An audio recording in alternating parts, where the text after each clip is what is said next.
Assalamualaikum warahmatullahi wabarakatuh. Saya Imam Baihaqi dari Prodi Hukum Ekonomi Syariah, Fakultas Syariah, akan memaparkan sedikit tentang pendekatan pemahaman hadis klasik. Metode pemahaman hadis.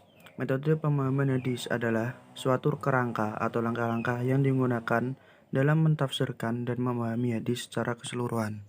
Dalam pemahaman hadis klasik, terdapat beberapa metode-metode yang digunakan. Yang pertama adalah metode tahlili. Metode tahlili adalah suatu metode pemahaman hadis yang menjelaskan hadis Nabi Muhammad SAW dengan memaparkannya dari segala aspek yang terkandung dalam hadis tersebut, serta memaparkan makna-makna yang tercakup di dalamnya sesuai dengan kecenderungan dan keahlian pensyarah. Ciri-ciri metode tahlili. Biasanya, kitab-kitab syarah yang menggunakan metode tahlili berbentuk maksur, riwayat, dan ra'i, pemikiran rasional. Syarah yang berbentuk maksur ditandai dengan banyaknya riwayat-riwayat yang datang dari para sahabat, tabi'in, atau ulama hadis. Sementara syarah yang berbentuk ra'i banyak didominasi oleh pemikiran rasional dari pensyarahnya.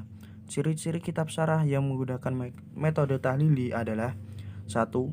Pensyarahan yang dilakukan menggunakan pola menjelaskan makna yang terkandung di dalam suatu hadis secara komprehensif dan menyeluruh.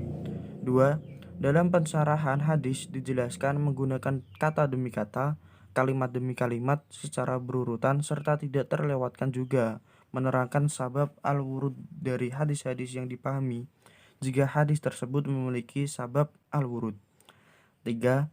Diuraikan pula pemahaman-pemahaman yang pernah disampaikan oleh para sahabat, tabi'in, dan para ulama hadis maupun para ahli syarah hadis lainnya dari berbagai disiplin ilmu. 4. Dijelaskan pula mengenai munasabah hubungan antara hadis yang satu dengan hadis yang lainnya. Dan yang kelima, kadang pula syarah dengan metode ini diwarnai dengan kecenderungan pensyarah terhadap salah satu madhab. Dalam menggunakan metode tahlili dalam pensyarahan, tentunya memiliki kelebihan maupun kekurangannya. Untuk kelebihan dari metode tahlili ini adalah memiliki ruang lingkup pembahasan yang luas. Metode tahlili dapat mencakup berbagai aspek, mulai dari kata, frasa, kalimat, sabab al-wurud, munasabah, dan lain sebagainya. Selain itu, metode ini juga memuat berbagai ide dan gagasan sebab adanya kesempatan yang luas pada pensyarah untuk menuangkan ide-ide dan gagasan-gagasan yang pernah dikemukakan oleh para ulama. Untuk kekurangan dalam metode tahlili ini diantaranya penunjuk hadis menjadi parsial atau terpecah-pecah, sehingga seolah-olah hadis memberikan pedoman secara tidak utuh dan tidak konsisten. Metode ini juga dianggap melahirkan syarah yang subjektif. Hal tersebut memungkinkan ada di antara mereka yang mensyarah hadis sesuai dengan kemauan pribadi tanpa mengindahkan kaidah-kaidah atau norma-norma yang berlaku. Dan yang selanjutnya adalah metode ijmali. Metode ijmali adalah metode yang digunakan untuk menjelaskan atau menerangkan hadis-hadis sesuai dengan urutan dalam kitab hadis yang ada di dalam kutub al-sittah secara ringkas. Walaupun demikian, dalam metode tersebut tetap mampu merepresentasikan makna literal hadis dengan bahasa yang mudah dimengerti dan dipahami. Dari segi sistematika, metode ijmali ini dengan metode tahlili memiliki persamaan. Selain itu, gaya bahasa yang digunakan pada metode ijmali juga tidak berbeda jauh dengan gaya bahasa yang digunakan pada metode tahlili. Adapun ciri-ciri yang digunakan pada kitab syarah yang menggunakan metode ijmali. Yang pertama, pensyarah langsung melakukan penjelasan dari awal sampai akhir tanpa perbandingan dan penetapan judul. Dan yang kedua, penjelasannya umum dan sangat ringkas. Pensyarahan tidak memiliki ruang untuk mengemukakan pendapat sebanyak-banyaknya. Namun demikian, penjelasan terhadap hadis-hadis tertentu juga diberikan agak luas, walaupun tidak seluas dalam metode tahlili. Kekurangan dan kelebihan metode ijmali. Kelebihan metode ijmali yang paling utama adalah sifatnya yang ringkas dan padat. Syarah yang menggunakan metode ini terasa lebih praktis dan singkat, sehingga dapat dipahami oleh pembaca lebih cepat. Pola syarah dengan metode ini berguna bagi orang yang ingin memahami hadis dengan waktu relatif singkat, karena tidak bertele-tele seperti yang terdapat pada metode talili. Syarah dengan metode ijmali ini sangat mudah dipahami, karena dalam metode ini menggunakan bahasa yang mudah, singkat, dan padat. Dengan demikian, pemahaman terhadap kosakata yang terdapat dalam hadis lebih mudah didapatkan, karena pensyarah langsung menjelaskan kata atau maksud hadis tanpa mengemukakan ide-ide atau pendapatnya. Namun demikian, tentu ada pula kekurangannya. Metode ini dianggap menjadikan petunjuk hadis bersifat parsial. Metode ini tidak mendukung pemahaman hadis secara utuh, sehingga dapat menjadikan petunjuk hadis bersifat parsial. Hal ini dikarenakan suatu hadis tidak saling terkait satu dengan yang lainnya, sehingga hadis bersifat umum atau samar dan tidak dapat diperjelas dengan hadis yang sifatnya lebih rinci. Sifatnya yang ringkas menjadikan tidak terdapat ruang untuk mengemukakan analisis yang memadai. Metode ini tidak menyediakan ruang untuk memuaskan berkenaan dengan wacana pluralitas pemahaman suatu hadis. Oleh sebab itu, metode ini tidak dapat diandalkan untuk menganalisis pemahaman secara detail dan rinci. Dan yang selanjutnya adalah metode Mukarin. Metode Mukarin adalah metode memahami hadis dengan cara satu, membandingkan hadis yang memiliki redaksi yang sama atau mirip dalam kasus yang sama atau memiliki redaksi yang berbeda dalam kasus yang sama. Kedua, membandingkan berbagai pendapat ulama syarah dalam mensyarah hadis. Dari pengertian tersebut dapat diketahui bahwa memahami hadis dengan menggunakan metode ini mempunyai cakupan yang cukup luas, tidak hanya membandingkan hadis dengan hadis lain, melainkan juga membandingkan pendapat ulama dalam mensyarah suatu hadis. Ciri-ciri metode Muqarrin. Adapun ciri-ciri kitab syarah yang menggunakan metode Muqarrin ini diantaranya: 1. Membandingkan analisis redaksional, mabahis lafziyah, dan perbandingan periwayat-periwayat kandungan makna dari masing-masing hadis yang diperbandingkan. Kedua, membahas perbandingan berbagai hal yang dibicarakan oleh hadis tersebut. Yang ketiga, perbandingan para pensyarah mencakup ruang lingkup yang sangat luas karena uraiannya membicarakan berbagai aspek, baik menyangkut kandungan makna hadis maupun korelasi munasabah antar hadis dengan hadis. Urutan dalam menggunakan metode Muqarrin. Metode ini diawali dengan menjelaskan pemakaian mufradat suku kata, urutan kata, kemiripan redaksi. Jika yang akan diperbandingkan adalah kemiripan redaksi, maka langkah-langkah yang ditempuh sebagai berikut. Pertama, mengidentifikasi dan menghimpun hadis yang redaksinya bermiripan.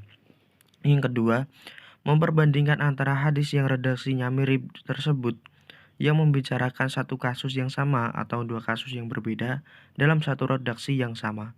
Yang ketiga, menganalisa perbedaan yang terkandung di dalam berbagai redaksi yang mirip, baik perbedaan itu mengenai konotasi hadis maupun redaksinya, seperti berbeda dalam menggunakan kata dan susunannya dalam hadis. Yang keempat, memperbandingkan antara berbagai pendapat para pensyarah tentang hadis yang dijadikan objek pembahasan.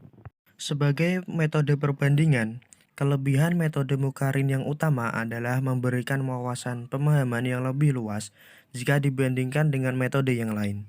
Ia juga membuka pintu untuk selalu bersikap toleran terhadap pendapat orang lain yang terkadang berbeda jauh.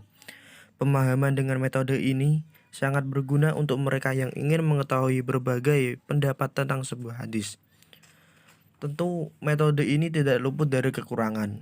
Metode Muqarrin kurang relevan bagi pembaca pemula karena pembahasan yang dikemukakan terlalu luas sehingga sulit untuk menentukan pilihan.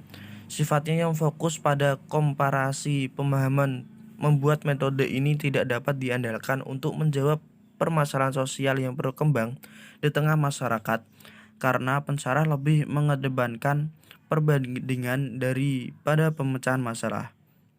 Lebih lanjut, metode ini terkesan lebih banyak menelusuri pemahaman yang diberikan daripada mengemukakan pendapat yang baru. Di sini saya akan memberikan contoh dari pemahaman pendekatan hadis klasik, yakni pada metode tahlili. Dalam hadis di sini keterangannya yakni man atba'a, barang siapa yang melayat. Dalam riwayat Al-Uzhaili menggunakan lafadz ittaba'a, di mana lafadz ini banyak dikuatkan oleh orang yang berpendapat bahwa berjalan di belakang jenazah adalah lebih utama. Akan tetapi, argumen semacam ini tidak benar, karena perkataan tabi'ah mengikutinya dapat berarti bahwa ia berjalan di belakangnya, bertemu dengannya, ataupun berjalan bersamanya. Lafadz at-taba'ahu juga mempunyai arti yang sama dengan taba'u.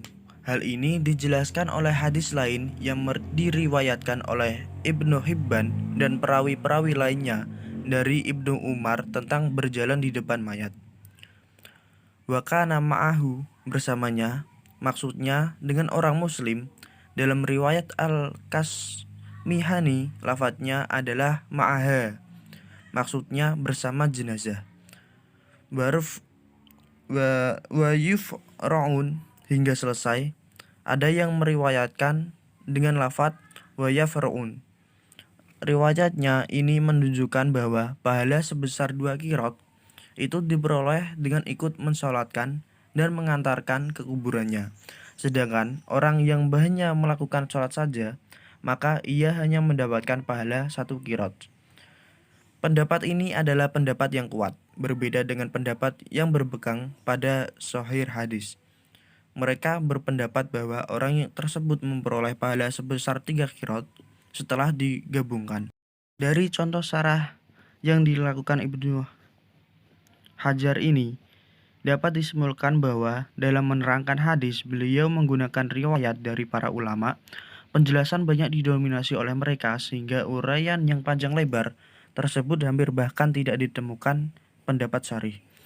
Selain itu, juga beliau jelaskan kosakata yang terdapat di dalam hadis lengkap dengan riwayat perbedaan lafadz jika ada. Beliau juga mengemukakan analisis tentang periwayat rawi sesuai urutan sanad.